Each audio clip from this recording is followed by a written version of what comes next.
Okay, we're going to tie a fly called a Renegade. This has been called a Bivisible with a brown back hackle and tied in the fore and aft style, and I guess that holds pretty true. Just start my thread and wrap back to about the midpoint, trim it off.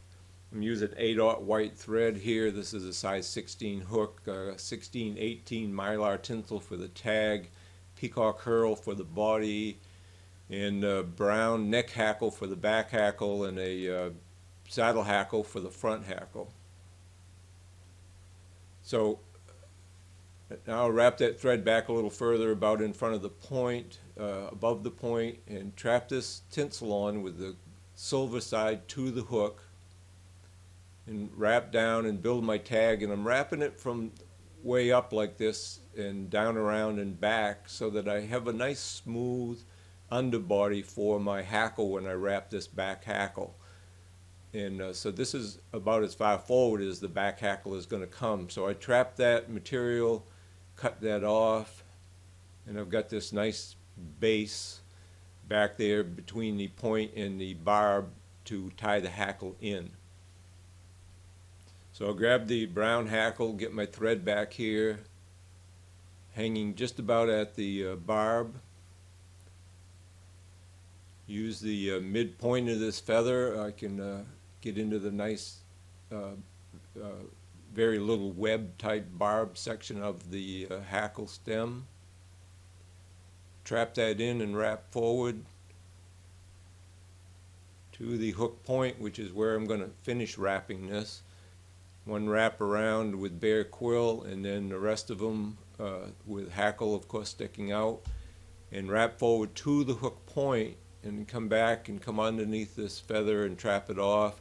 And I tried to break that off. I should have just come in and cut it, I guess, in the first place. But with that back hackle on, it's time for the body, and I'm going to use the peacock herl. I'm going to take about 3 fibers here, trim the ends off to square them up, and spin my bobbin to tighten up this thread. Secure that to the hook. And I'm going to wrap my thread forward a little bit here and wrap these pieces by hand. And certainly this is the best looking body you're going to get, is wrapping fibers like that.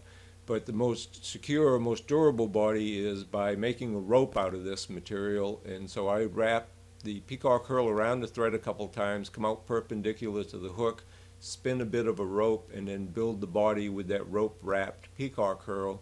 And once I tie it off, if I think I want more, I could just add more distance now. But I think I was at about the right length, so I'll back up and pop those pieces off. Then I'll wrap a thread bed for my front hackle. Get that saddle hackle piece and prepare the ends by trimming the or stripping the fibers off.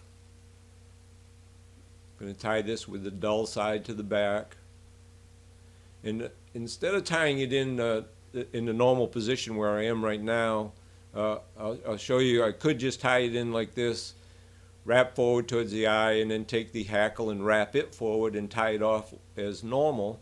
But since I got this nice long feather, I thought I would wrap to the eye and tie the feather in there at the eye, trap that stem, that hackle out of the way, trap that stem and break it off.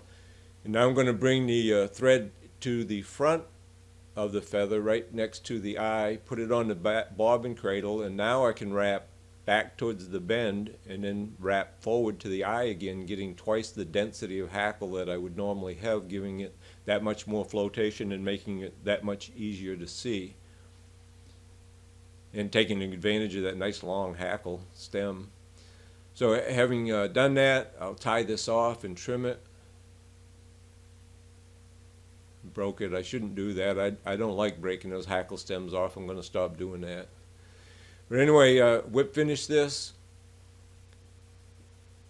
Stand some of these fibers up. That's one thing about wrapping both ways, is it does make a little bit of a messy wrap, but you do get more flotation out of the fly. So there you have it. There's a Renegade tied using rotary fly tying techniques.